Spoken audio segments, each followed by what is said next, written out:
A whale of a tale. Jonah 4:2. You are a gracious and compassionate God, slow to anger and abounding in love.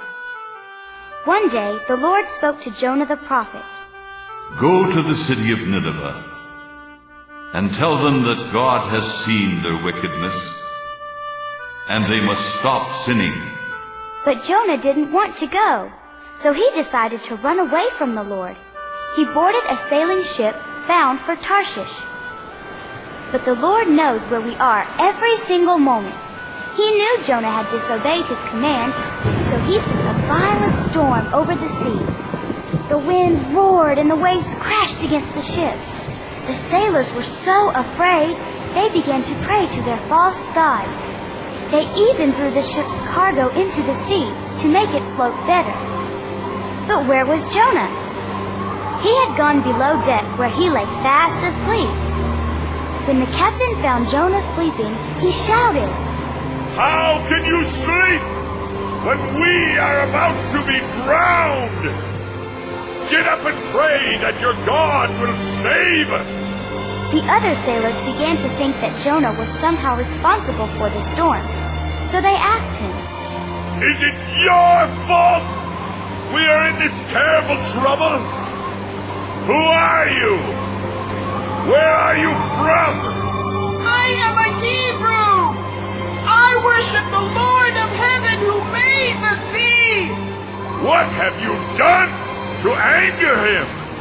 "I am running away from the Lord.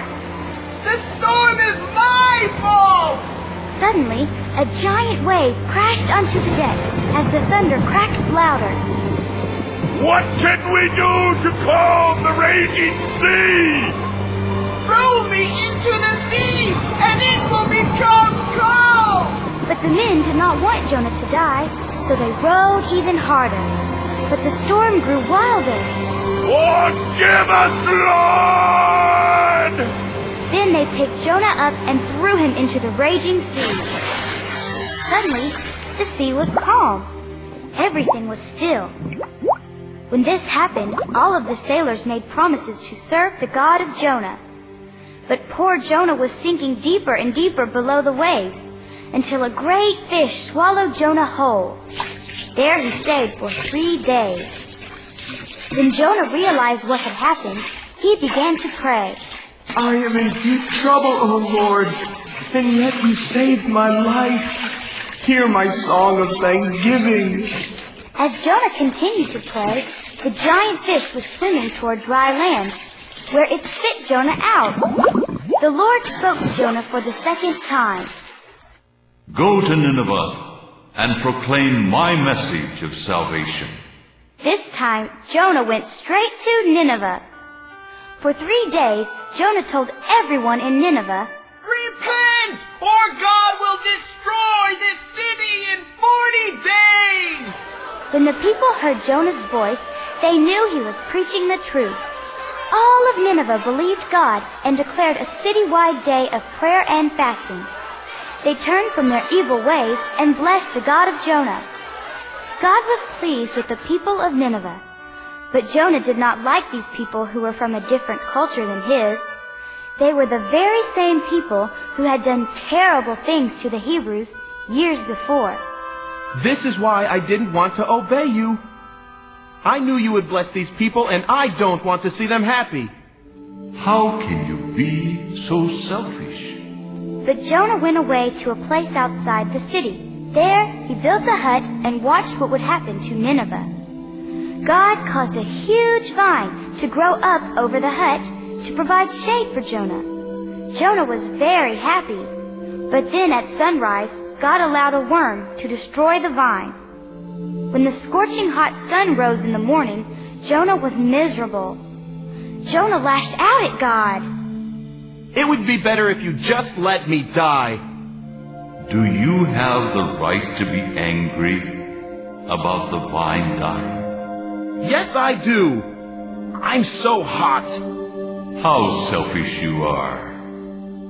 You are more concerned about your own life than you are about the lives of the 120,000 people in Nineveh who need a preacher to teach them. Jonah finally understood the importance of obeying the Lord and sacrificing your own life for the sake of others.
Who did